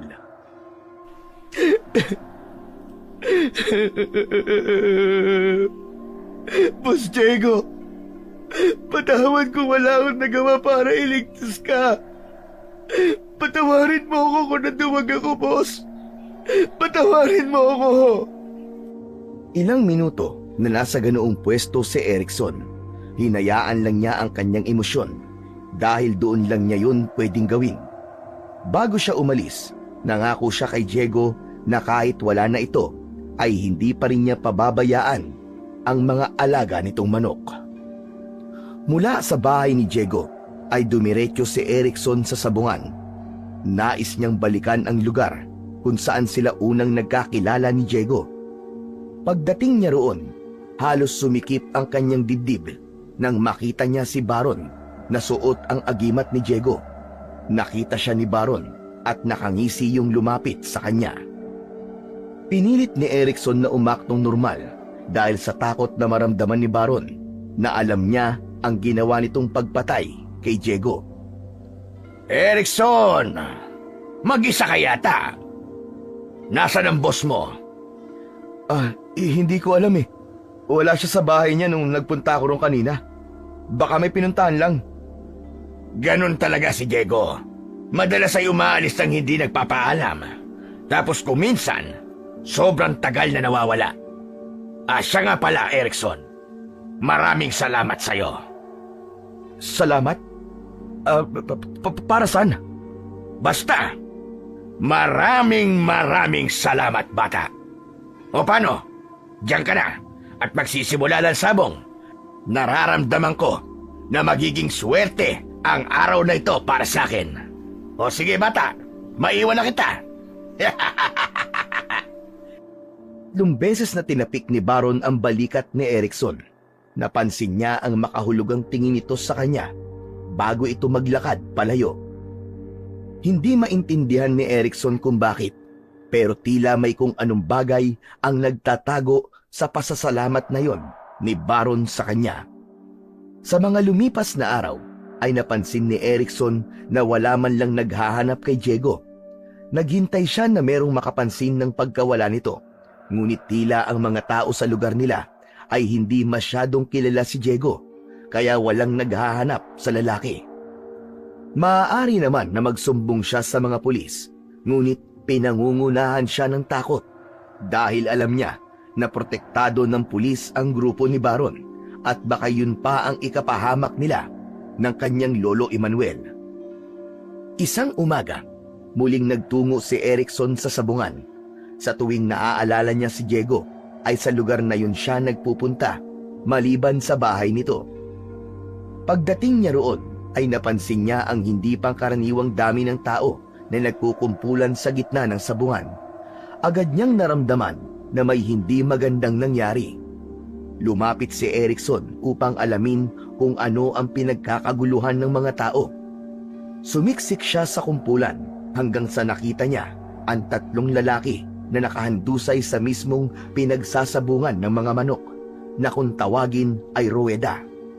Nanlaki ang mga mata niya nang makilala niya ang 3 patay na puro tauhan ni Baron. Kalunos-lunos ang itsura ng mga bangkay. Wakwak ang tiyan ng mga yon at ang mga lamang loob ay nagkalat sa lupa. Merong malalalim na kagat sa liig, braso at muka. Lahat ay nakabukas ang mga mata na parang takot na takot ang mga yon bago nalagutan ng hininga. Ang isang bangkay ay nakabukas ang dibdib at wala ng puso. Tila sinadyang gawing brutal ang pagpatay sa 3 yun. Halos masuka naman si Erickson sa tagpong nakita niya at hindi niya napigilan ang umatras at umalis sa kumpulan. Halos mawalan siya ng hininga sa takot at pagkabigla. Habang sumasagap siya ng hangin ay bigla niyang nakita si Baron na nakatingin sa kanya. Nanlamig ang buong katawan ni Erickson. Hindi niya maipaliwanag, ngunit ang tingin ni Baron sa kanya ay nagdala ng kakaibang takot sa kanyang isipan. Agad siyang tumalikod at nagmamadaling umalis sa sabungan. Hindi na siya lumingon pa, kahit ramdam niyang sinusundan siya ng tingin ni Baron. Habang naglalakad siya pabalik sa bahay nila, ay isang hinala ang nabuo sa kanyang isipan. Tila wala sa sarili si Erickson nang makabalik siya sa bahay nila ni Lolo Emmanuel. Nanghihina siyang napaupo habang maputla ang kanyang muka.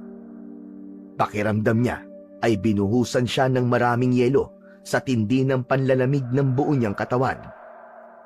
Maya-maya pa ay pumasok doon si Lolo Emmanuel at agad nitong napansin ang itsura ni Erickson. Lumapit ito at umupo sa tabi niya. Erickson na po, ayos ka lang ba? Ilang araw na kitang napapansin na para kang wala sa sarili mo. Abay, ano ba problema? Wala po, Lo, wala po. Huwag niyo na lang po akong pansinin. Imposibleng hindi kita pansinin, iyo. Dahil magkasama tayo sa iisang bubong. Akala mo ba hindi ko napapansin? Ilang araw ka nang ganyan na ba? Erickson, kung may problema ka, sabihin mo sa akin. Tayong 2 na lang ang magkasama. Abay, sino pa ba magtutulungan kundi tayo lamang? Napayuko si Erickson sa tapat ng kanyang lolo. Nag-ipon siya ng lakas ng loob para magsalita. Sa tingin niya ay hindi niya na kayang kimkimin pa ang lahat. Lo, galing po kasi ako sa sabungan eh. Nagkakagulo po mga tao ron kasi may 3 taong pinatay. Puro lalaki. Lahat po ng lalaking yun. Tauhan po ni Baron eh. Ano? Abay, paano sila namatay? Lo, wakwak po ang mga tiyan nila tapos nakalabas po mga lamang loob nagkalat po sa sahig. Marami rin silang kagat at kalmot sa iba't ibang parte ng kanilang katawan. Sa itsura po nila, malakas po ang kutob ko. Aswang po ang pumatay sa kanila. Sandaling natigilan si Lolo Emmanuel.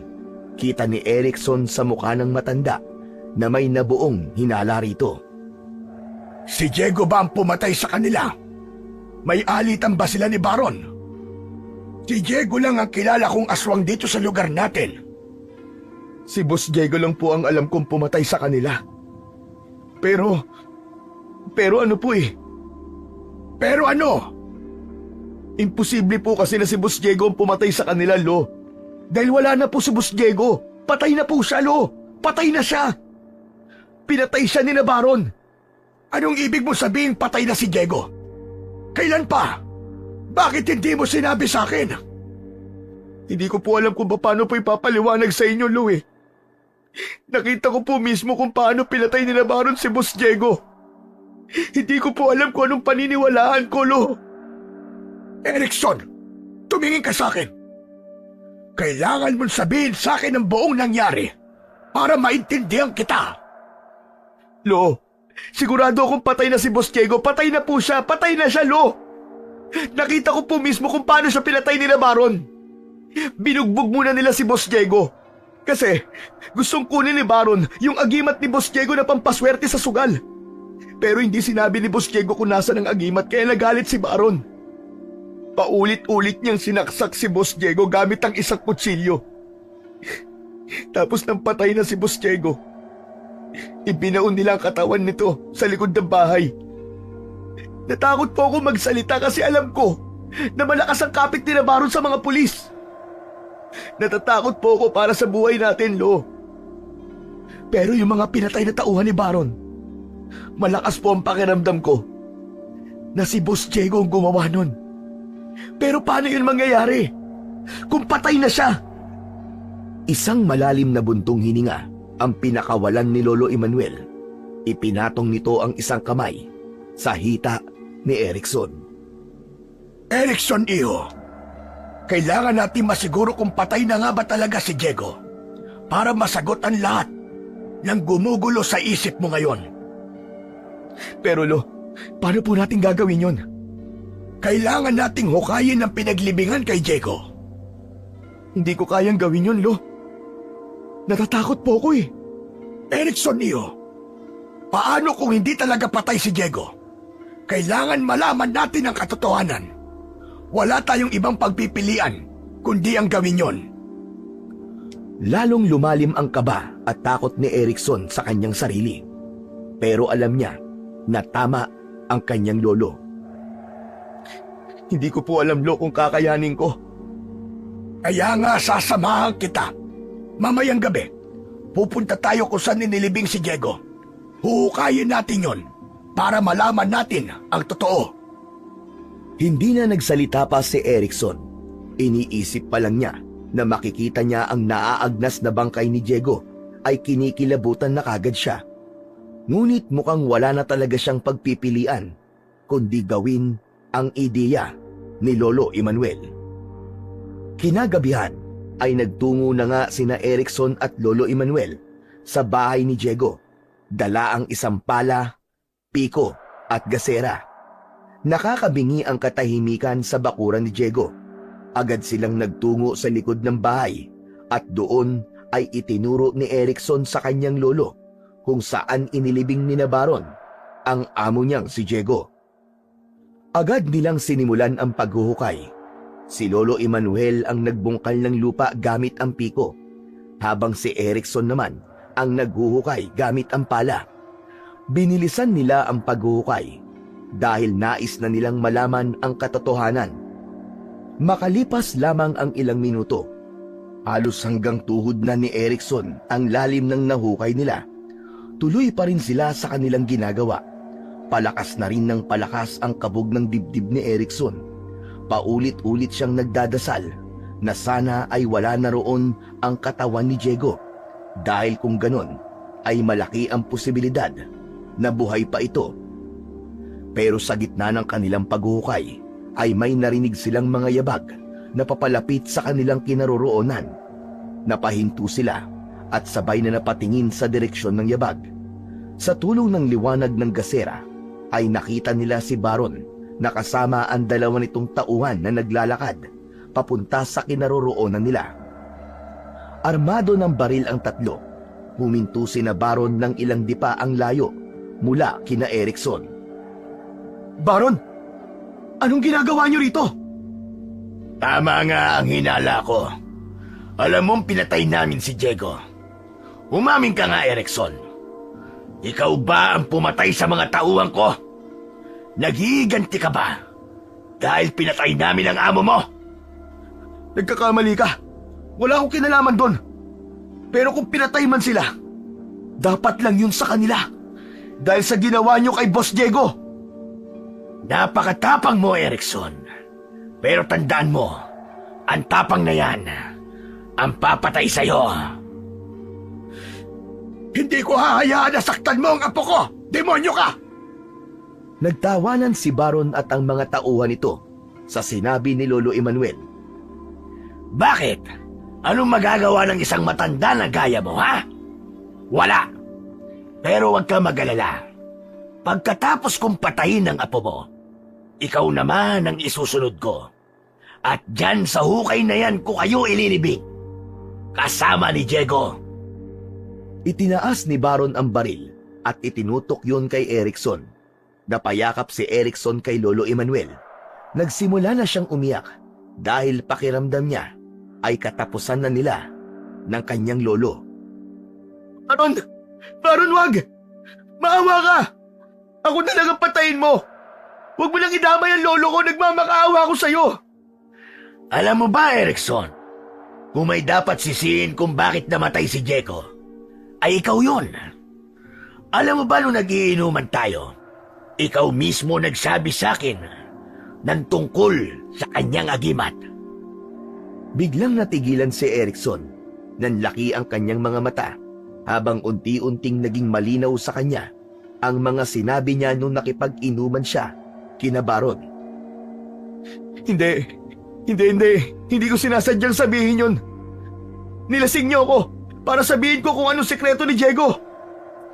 Kaya nga ako nagpapasalamat sa'yo, di ba? Kasi ngayon, ako na ang siniswerte sa sabong.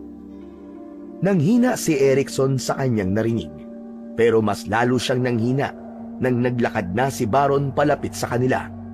Itinutok nito ang hawak nitong baril sa noo niya. Nanginginig si Erikson habang mahigpit siyang yakap ni Lolo Emmanuel.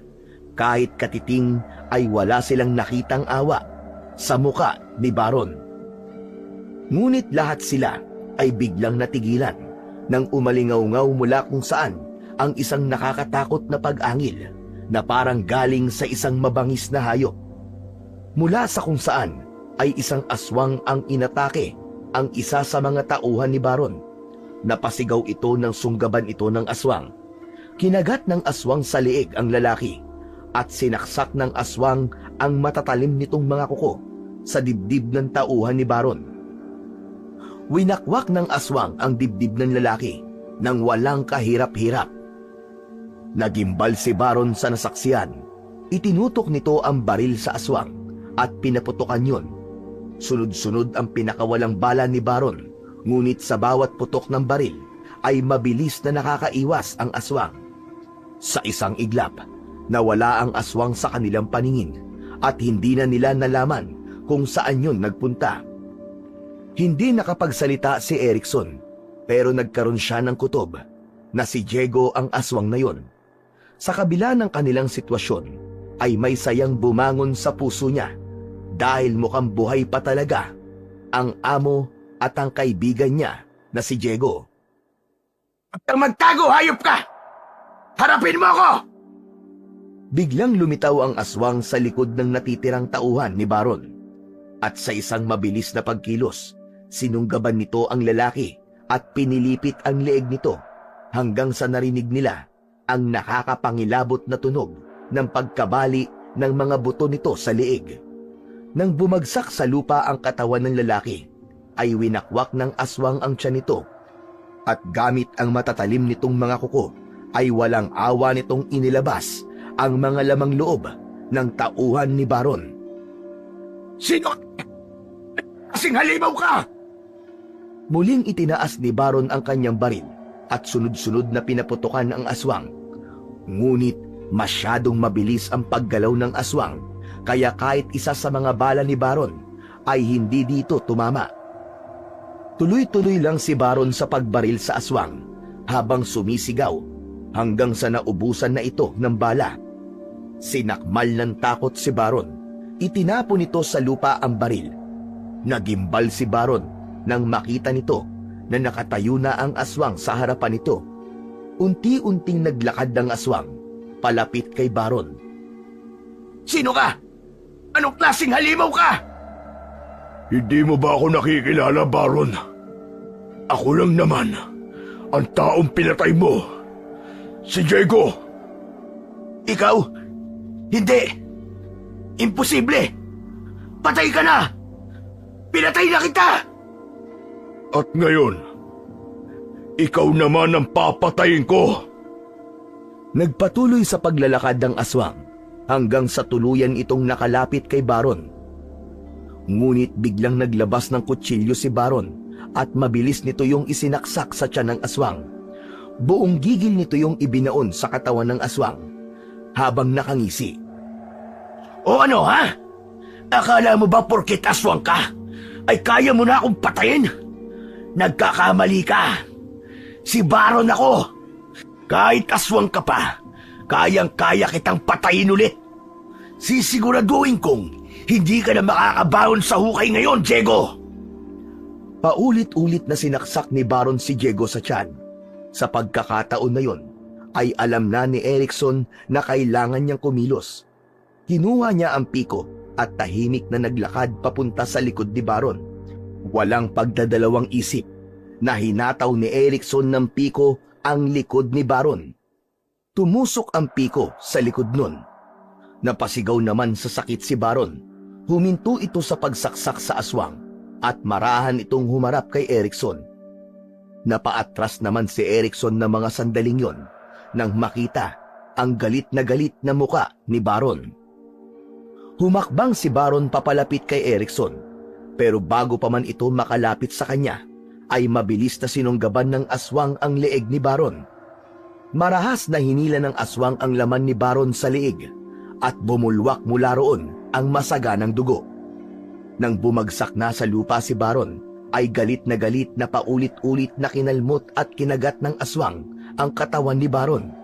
Lasog-lasog na ang katawan ni Baron, ngunit tila wala pa ring balak huminto ang aswang. Hanggang sa lumapit na si Erikson sa aswang at marahan itong hinawakan sa balikat. Boss Diego, tama na! Tama na! Agad na huminto ang aswang nang marinig ang sinabi ni Erikson. Tumayo ito at unti-unti itong bumalik sa pagiging tao hanggang sa maging si Diego na ang aswang.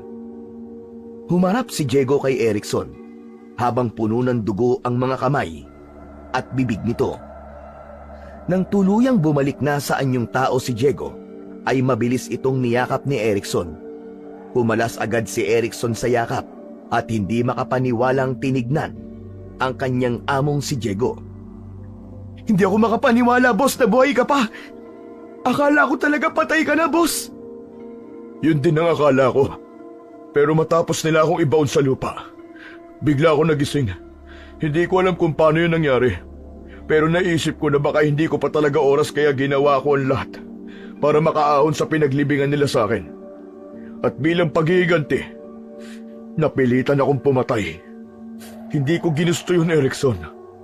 Pero hindi ko mapapalampas ang ginawa sa akin ng mga hayop na yun. Naiintindihan naman namin ang ginawa mo, Boss Diego. Pero maraming salamat. Kasi kung hindi ka dumating, baka kami ni Lolo ang nakabaon sa lupa na yan. Saka sana, Boss, mapatawad niyo ako. Kung hindi ko po nasabi kay Baron ang tungkol sa agimat niyo, hindi sana nangyari ang lahat ng to. Wala akong magagawa, Boss. Nilasing nila ako, natakot ako, Boss eh. Tama na. Wala kang dapat na ihingi ng tawad, Erickson. Narinig ko ang pinag-usapan niyo kanina. Alam ko na sinamantala lang ni Baron ang kalasingan mo. Hindi mo ginusto ang nangyari. At sa totoo lang, mabuti na rin ang nangyari yon. Dahil sa ginawa nila, nagkaroon ako ng dahilan para tapusin ang kasamaan nila, Baron. Sa pagkakataon na yon, ay lumapit na si Lolo Emmanuel sa kanila. Diego, maraming salamat sa pagliligtas mo sa amin ng apo ko. Abay kung wala ka, hindi na namin alam kung paano kami makakaligtas. Pero, ano na ba ang plano mo ngayon? Tahimik na tumingin si Diego sa malayo at nag-isip ito ng malalim. Kailangan ko nang umalis sa lugar na ito, Mang Emmanuel. Hindi na ako maaari manatili pa rito. Dahil palagi ko lang maaalala ang lahat ng nangyari. Marami ako nasaktan. At kailangan ko magsimulang muli sa isang bagong lugar kung saan gagawa ulit ako ng magagandang alaala. Matapos ang pag-uusap na yon, ay itinuloy ni na Erickson ang paghuhukay at doon nila inilibing ang bangkay ni na Baron at ng dalawa nitong tauhan. Pero bago nila takpan ng lupa ang hukay, ay kinuha muna ni Diego ang agimat na suot ni Baron. Nagtaka si Erickson nang isinuot ni Diego sa leeg niya ang agimat.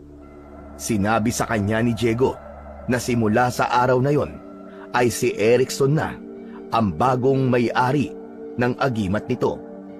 Sinabi ni nito sa kanya na malaki ang tiwala nito na gagamitin yun ni Erickson sa tamang paraan. Ilang araw pa ang lumipas, nalaman na lang nila Erickson at Lolo Emmanuel na umalis na si Diego sa bahay nito. Maging ang mga manok nito ay wala na rin doon. Napatunayan din ni Erickson ang swerteng dala ng agimat. Pero hindi swerte sa sugal ang nakuha niya, kundi swerte sa buhay.